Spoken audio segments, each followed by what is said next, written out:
Dahulu kala, hiduplah sepasang kekasih yang saling mencintai.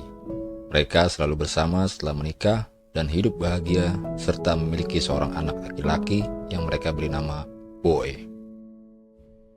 Bertahun-tahun mereka lalui dengan penuh kebahagiaan, hingga suatu hari kebahagiaan mereka berubah menjadi kesedihan setelah sang istri mengetahui semua rahasia yang dipendam oleh suaminya selama ini.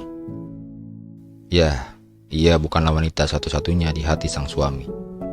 Ternyata selama ini suami yang amat dia cintai itu pernah menikah dengan seorang wanita asal Belanda meski hanya sesaat. Di pernikahan yang singkat itu, sang suami dikaruniai seorang anak. Meskipun hingga saat ini ia belum mengetahuinya.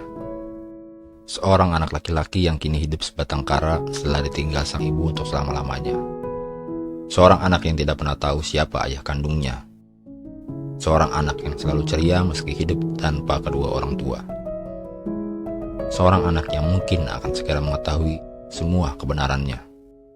Seorang anak yang akan kita kenal dengan nama Bule. Teman-teman, ini adalah awal dari sebuah drama keluarga Boy, si anak Betawi.